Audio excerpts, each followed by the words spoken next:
Hello everybody, I am Filali Ghorfi Souad, professor at Abdel Malik Saadi University, specially Polydisciplinary Faculty of Larache, Department of Economic and Management Science.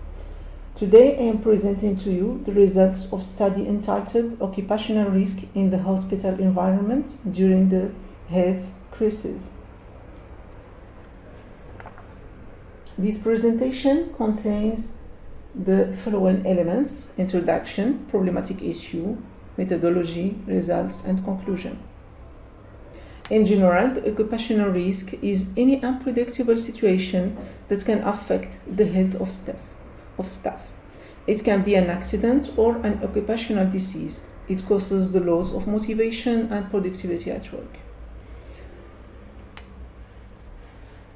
The International Labour Organization estimates that every year 2.4 million deaths are work-related. The damage associated with occupational health and safety problems is estimated at 4% of global GDP.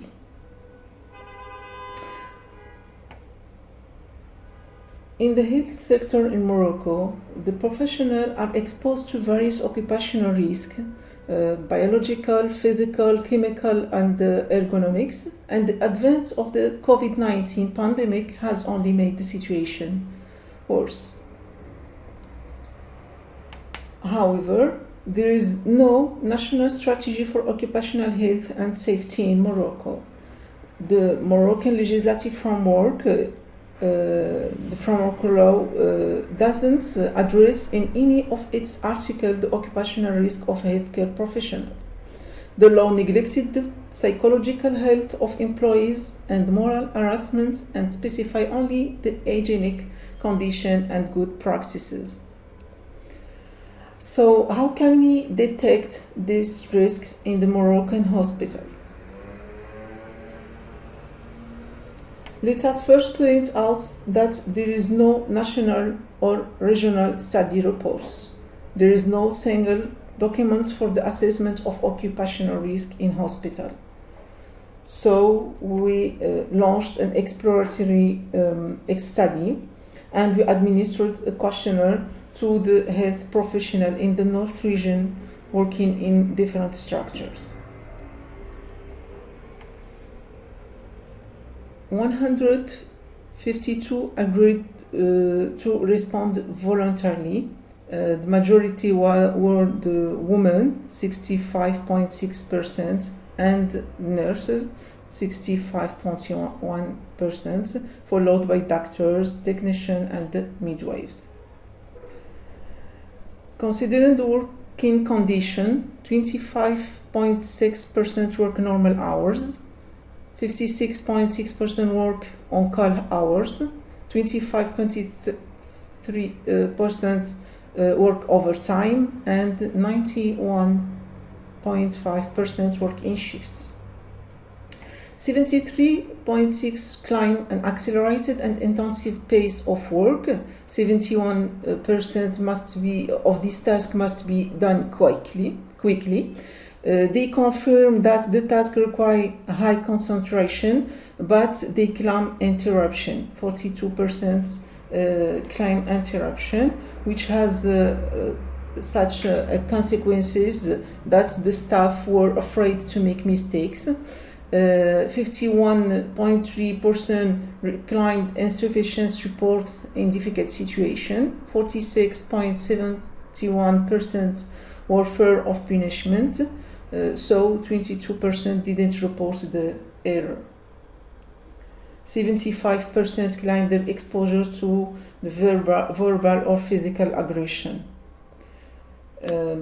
Even this situation, 68.4% consider that their work is devaluated. The salary is insufficient compared to the efforts made.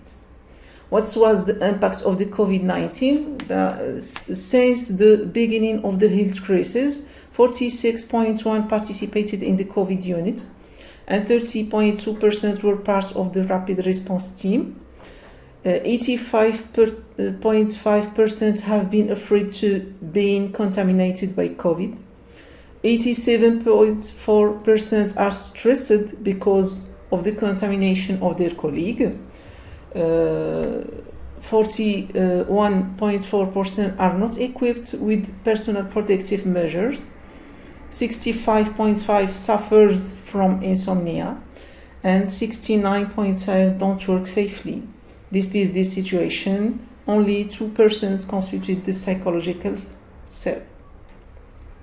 What was the consequences of this situation? 43% of the care staff declared regret about the choice of this profession. 5.3% make long illness to escape from work because they suffer from burnout. 25.4% of care professionals in the North region report burnout. 80% complain about the monotony and the repetitiveness of the task, which means that lack of motivation and absence of creativity and experiential learning in the work.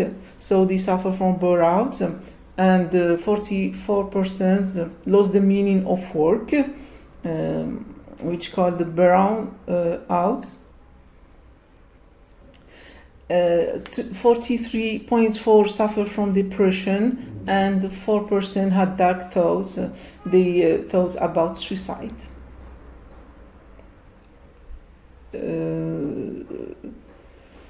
Professor Alawi, president of the Independent Union of Public Sector, that several suicide attempts within specialized medical and emergency team are linked to the deplorable condition in which practitioners struggle. Many of whom take sleeping pills and other sedatives in order to accomplish their mission without failing.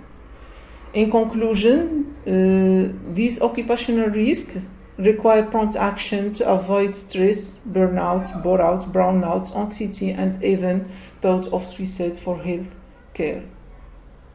So, organizational and individual actions are required to manage this risk and the pandemic with a healthy health team. Thanks.